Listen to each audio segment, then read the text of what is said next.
Hoy te invito a visitar la zona arqueológica de la antigua Éfeso, localidad del Asia Menor en la actual Turquía, que llegó a ser un importante centro religioso, cultural y comercial, y una de las 7 iglesias mencionadas en el Apocalipsis.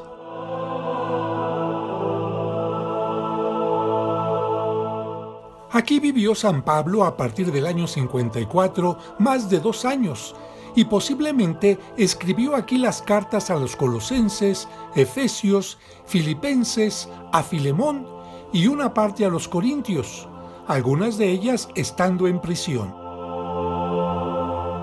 También fundó una comunidad floreciente de donde irradió la fe a ciudades vecinas como Colosas, Hierápolis y Laodicea. Inició predicando 3 meses en la sinagoga, pero ante el rechazo de los judíos, dirigió su mensaje a los paganos durante más de 2 años, predicando, según el Códice de Betza, desde la hora quinta hasta la 10ª, es decir, de las 11 de la mañana hasta las 4 de la tarde.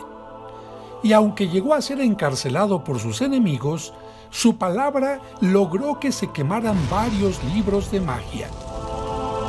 Sin embargo, San Pablo tuvo que soportar los ataques de los orfebres que vivían del negocio de fabricar imágenes de la diosa Artemisa de múltiples pechos, pues aquí tenía su templo, el mayor de la antigüedad y una de las 7 maravillas del mundo antiguo, con 120 columnas de 20 metros de altura.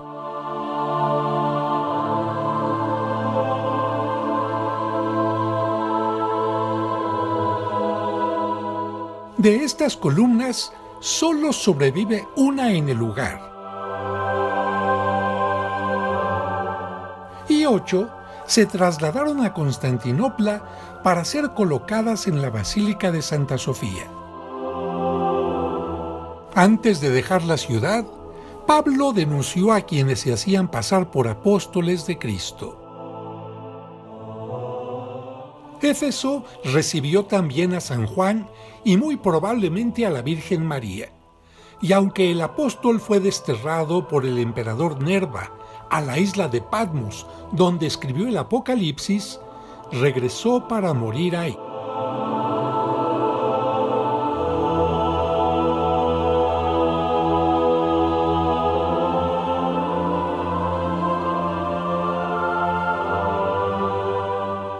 Éfeso fue también sede del Tercer Concilio Ecuménico, en el que se declaró que la Virgen María es Madre de Jesucristo, Dios y hombre, por lo tanto, Madre de Dios.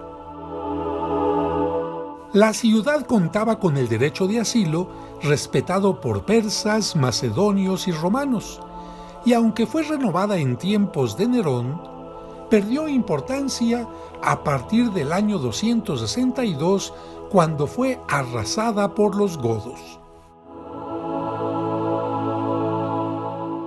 Y ahora te invito a visitar la zona arqueológica. Caminaremos por la calle principal que inicia en el número 28 con las termas o baños de Vario. Seguiremos con el Odeón marcado con el número 25 y el Pritanio marcado con el 24. Llegaremos al monumento a Gayo Memio en el número 20. El 18 corresponde a la calle o vía de los Curetes y avanzaremos al 17, la puerta de Hércules. Luego el 15, la fuente de Trajano. El 11, el templo de Adriano. El 10 son las letrinas, excusados o baños públicos. El 7, el burdel. El 2, el teatro. El 5, la puerta hacia el ágora comercial. Y el 4, la enorme biblioteca de Celso.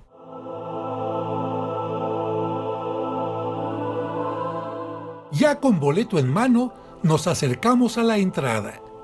Por ser los primeros de la mañana, pasaremos por los torniquetes para encontrar totalmente solo el camino que hemos marcado en el mapa. Se trata de la avenida principal que muestra restos de columnas y otros elementos arquitectónicos, y más adelante toma el nombre de Los Curetes.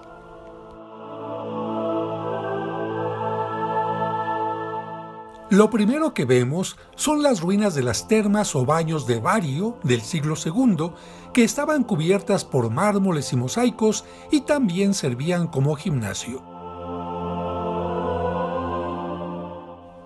Pocos pasos después, ingresamos al Odeón, Buleuterio o sala de consejo, con capacidad para 500 personas y utilizado para representaciones teatrales y conciertos. Tenía entrada, como se ve aquí, a ambos lados del escenario, y distintas escaleras permitían subir hasta los asientos. Fue construido en el siglo II después de Cristo por Dedio Antonio y su esposa, siguiendo el esquema de los teatros romanos, que a su vez se derivó de los griegos, con una zona para el público, otra para los músicos y otra para los actores.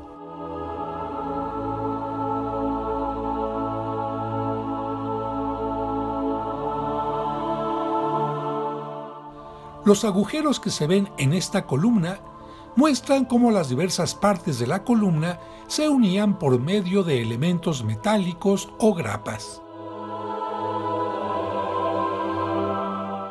Nuestro siguiente punto, junto al Odeón, es el Prytaneo, el centro religioso y administrativo de la ciudad, construido en el siglo III a.C. y restaurado en el siglo III después de Cristo. Aquí se realizan actualmente excavaciones que han permitido encontrar elementos interesantes, como una escultura de la diosa Artemisa. Así lo muestra esta información al público, que incluye algunas imágenes del hallazgo de la escultura. Seguramente los trabajos sacarán a la luz nuevos descubrimientos, pero nosotros seguimos avanzando por la vía principal y ya podemos ver nuestro siguiente punto, el monumento a Cayo Memio, construido en el año 88 a.C.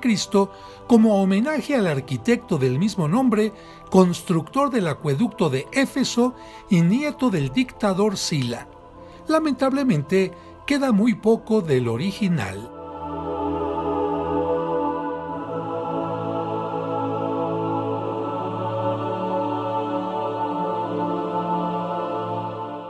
Continuando por la vía principal, empedrada y flanqueada por una gran cantidad de fragmentos de columnas, esculturas y restos de edificios, llegamos hasta aquí, una rampa en el centro que nos hace pasar por dos pilares que, desde nuestro lado, no tienen nada especial, pero si volteamos, podemos verlos así. Es la llamada Puerta de Hércules, que lo representa vestido con la piel de león de Nemea, al que venció en uno de sus 12 trabajos.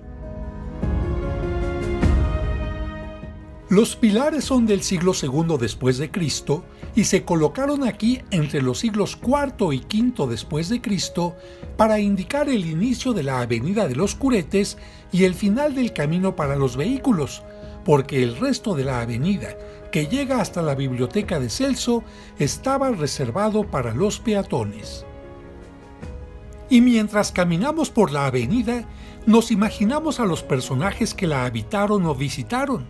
La leyenda dice que la ciudad fue fundada por las Amazonas, cuyo nombre se derivó de su reina Apasa, pero también se menciona a Andróclo, hijo de un rey de Atenas, como fundador.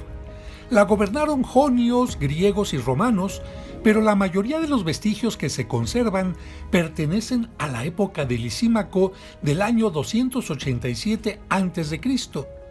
En la época del emperador Augusto, hacia el 27 a.C., fue la capital de Asia y una de las más importantes del mundo, con 200,000 habitantes.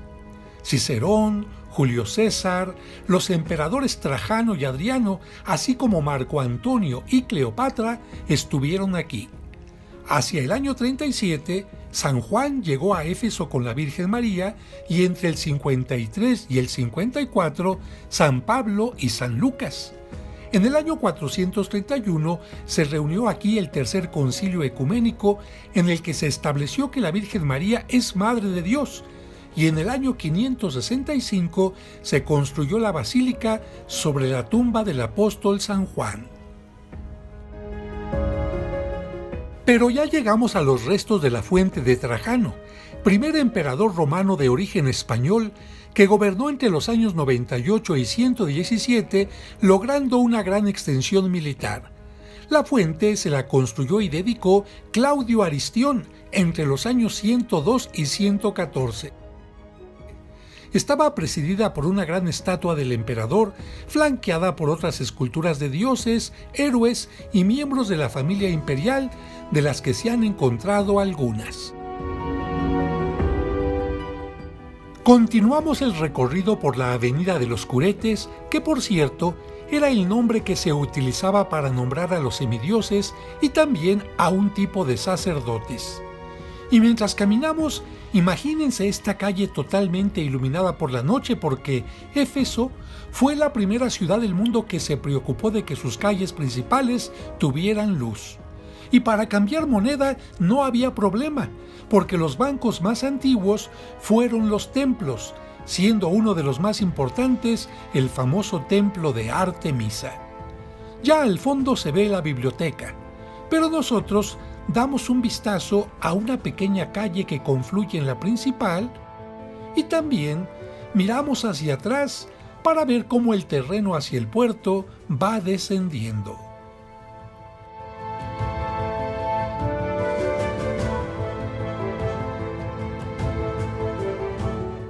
Y ahora nos detenemos frente al templo de Adriano, quien nació en la actual España y llegó a ser emperador de Roma entre los años 117 y 138 después de Cristo. Se destacó por su afición a la lectura y a la filosofía.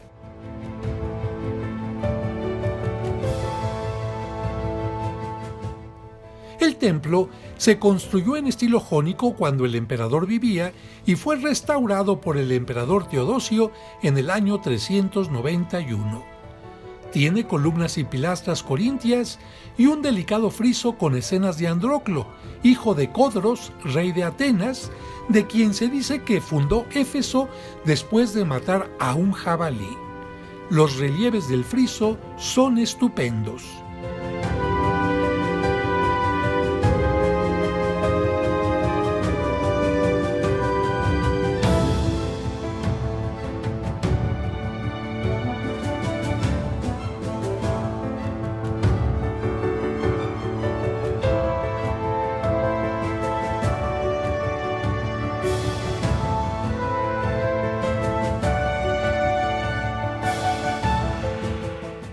En el centro, sobre la puerta, se ve un relieve con Medusa, cuyo nombre griego significa guardiana o protectora. Era un monstruo femenino que convertía en piedra a aquellos que la miraban a los ojos. Fue decapitada por Perseo, quien después usó su cabeza como arma hasta que se la dio a la diosa Atenea para que la pusiera en su escudo, la égida. Su imagen se utilizó para alejar el mal porque desde los tiempos antiguos no han faltado imágenes o amuletos a los que se les atribuyen poderes protectores o que alejan males y maldiciones.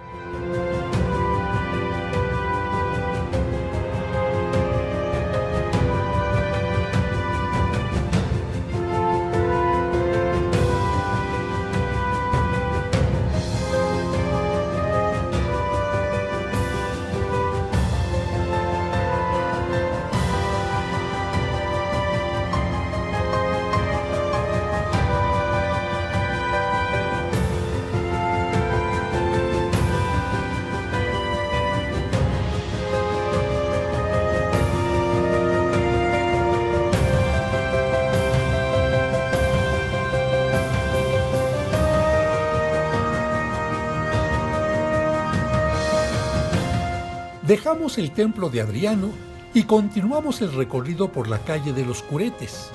Sabemos que en 1863, con el arqueólogo John Turtlewood, se iniciaron las excavaciones con el deseo de encontrar el templo de Artemisa, y que después de encontrarlo en 1869, las excavaciones continuaron con Hogarth, Otto Benford y el Instituto Arqueológico Austriaco, pero aún hay mucho que descubrir. Imagínense cuántas calles podría tener una ciudad con 200,000 habitantes. Por eso, entraremos a una calle secundaria de las tantas que tenía la ciudad para observar espacios que podían ser utilizados como bodegas o comercios.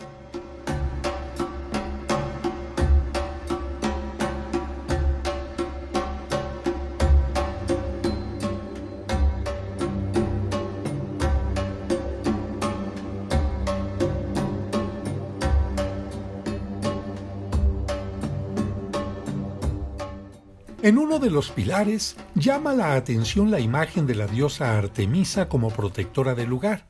Durante mucho tiempo se pensó que lo que llevaba a la diosa al frente eran múltiples pechos o testículos de toros sacrificados, hasta que gracias a una excavación en su templo entre 1987 y 1988, se descubrió que se trataba de una multitud de perlas de ámbar con forma de lágrima que adornaban su antigua escultura de madera en el templo.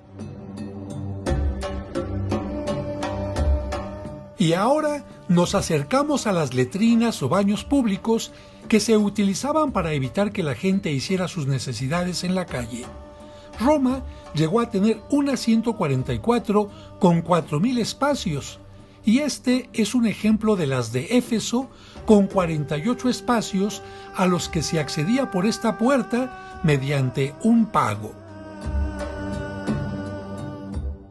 Eran baños generales con una cubierta de mármol, pero había separaciones entre hombres y mujeres.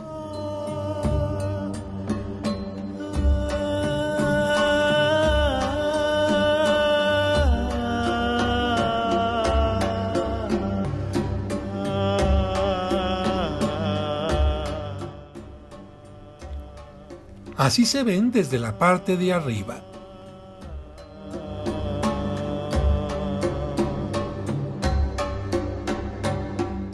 Dejamos las letrinas imaginando a la gente que recorría estas calles de la ciudad, que desde el siglo V a.C.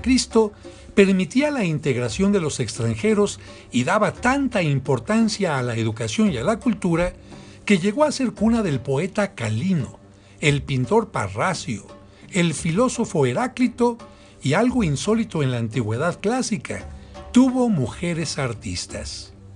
Hemos llegado nuevamente a la avenida de los Curetes, en la que ya podemos ver al fondo la biblioteca. En las tabernas a los lados de esta avenida convivían griegos, romanos y extranjeros tomando el primer alimento del día. En el camino nos encontramos con estas placas de piedra que en aquella época se grababan en latín y griego para dar a conocer a toda la población decretos o normas del emperador u otras autoridades.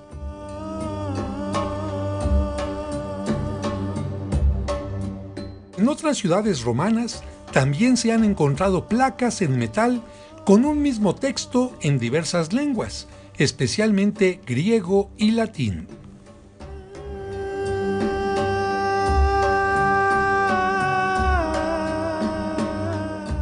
Durante el recorrido se pueden ver también vestigios del cristianismo claramente reconocibles por la presencia de la cruz y el monograma de Cristo.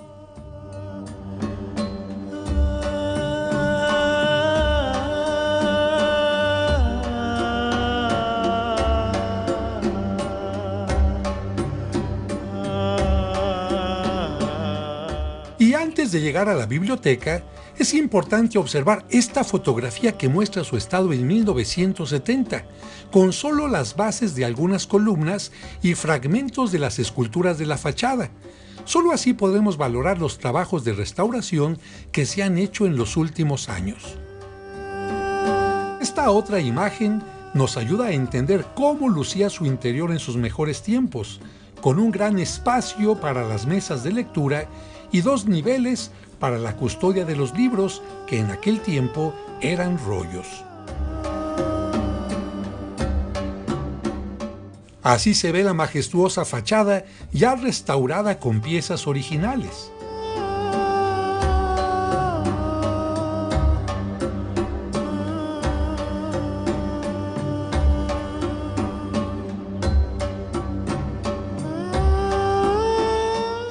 y a su lado derecho las puertas de acceso al ágora comercial.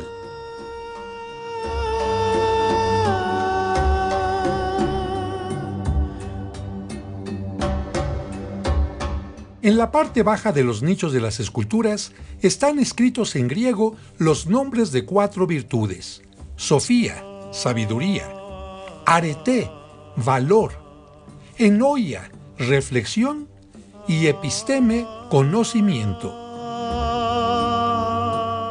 Cerca de la puerta, esta inscripción indica que el edificio fue erigido en el año 110 después de Cristo por el cónsul Gayo Julio Aquila en honor de su padre Tiberio Julio Celso Poleméano, procónsul de Asia entre los años 106 y 107 después de Cristo.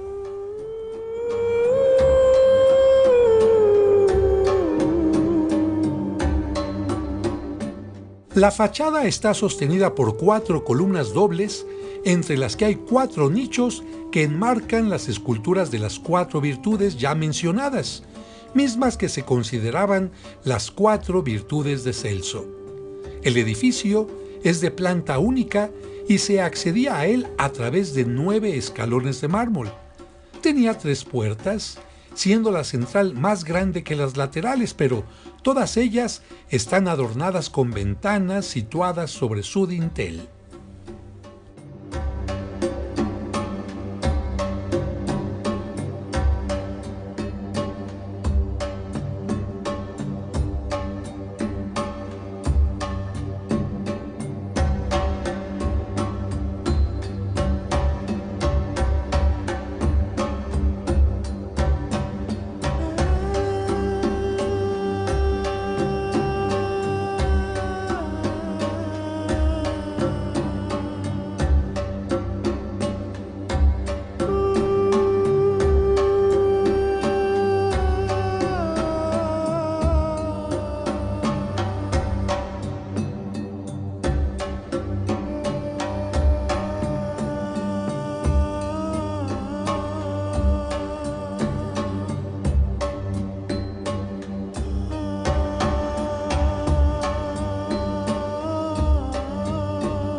El interior, de 16 metros de altura, tenía 2 niveles con nichos para albergar los cerca de 12,000 manuscritos que custodiaba.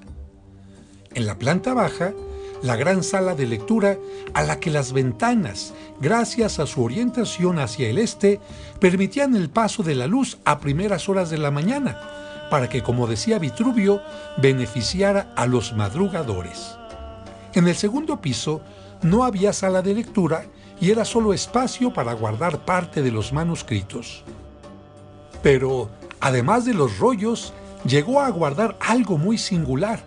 Una sala subterránea de techos abovedados protegía la tumba de mármol de Celso, muy probablemente en un sarcófago de mármol blanco que se encontró en el lugar.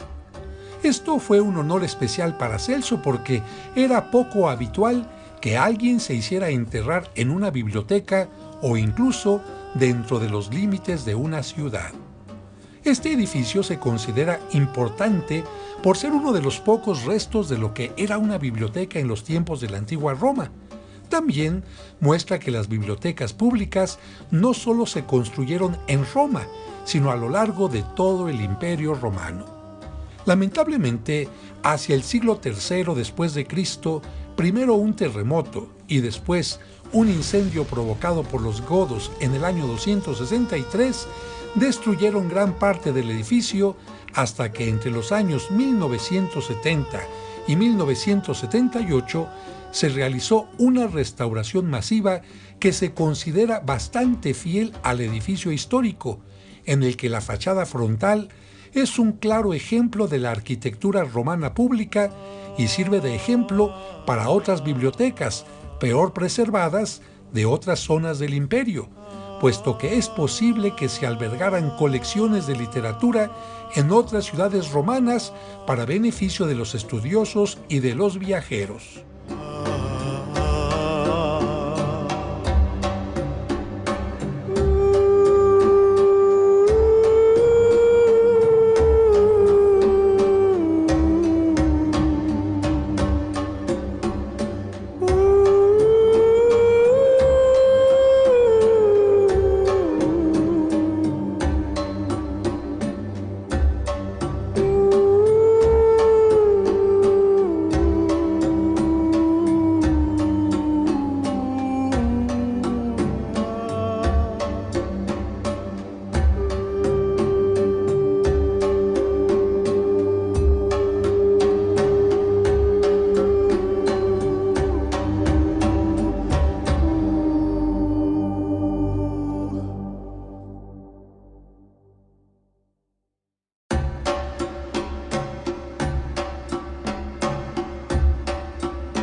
A la derecha de la biblioteca está la puerta monumental de Mazzeo y Mitrídates, compuesta por 3 arcos enmarcados por gruesos pilares, sobre los que se puede leer una inscripción en latín y griego que ha permitido conocer a sus autores, Mazzeo y Mitrídates, 2 esclavos que en el año 40 después de Cristo la construyeron en honor al emperador Augusto por haberles concedido la libertad.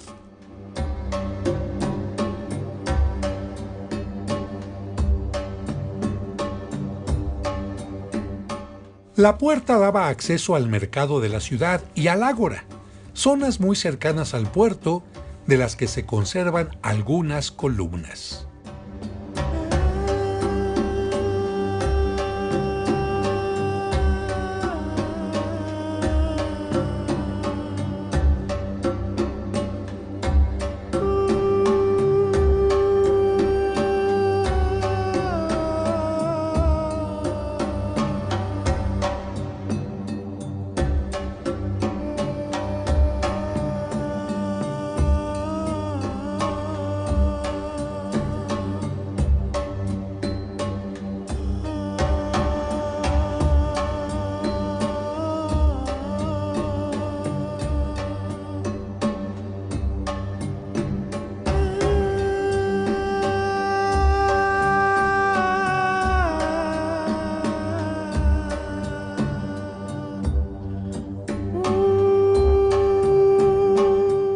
Pero regresamos para pasar nuevamente por la puerta y dar un último vistazo a la fachada de la biblioteca de Celso.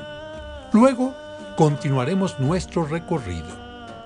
Frente a la biblioteca se acaba la vía de los Curetes, pero al doblar hacia la derecha toma el nombre de Vía del Mármol. Tomaremos en un momento este camino.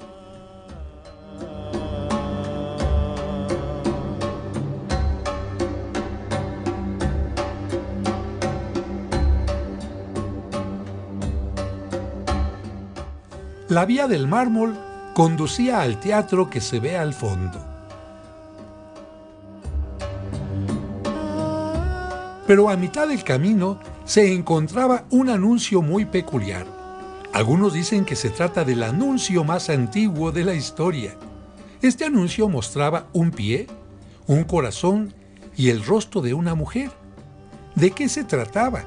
¿Qué anunciaba?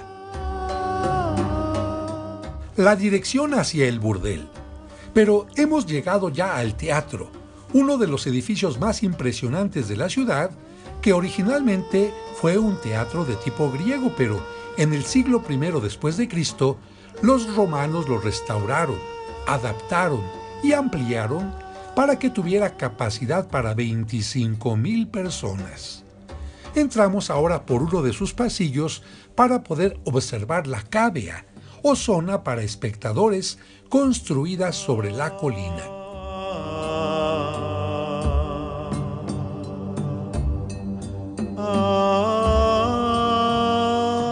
Tiene forma de herradura de 220 grados y un diámetro de 151 metros. La fila superior estaba a 30 metros de altura. Este lugar no solo se utilizó para conciertos y obras, sino también para lucha de gladiadores y animales, así como para discutir temas religiosos, políticos y filosóficos.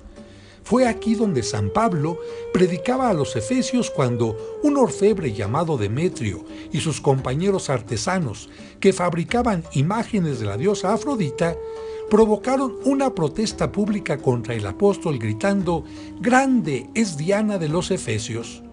Como ellos no quisieron escuchar al apóstol y prefirieron seguir haciendo los ídolos, con el paso del tiempo, la frase ad Efesios, que significa a los efesios, se comenzó a utilizar para designar ídolos, figuras feas o acciones opuestas al bien. Así concluimos la visita a estos espacios de Éfeso, a unos pasos de donde se llevó a cabo el concilio ecuménico que declaró a la Virgen María como Theotokos, Madre de Dios.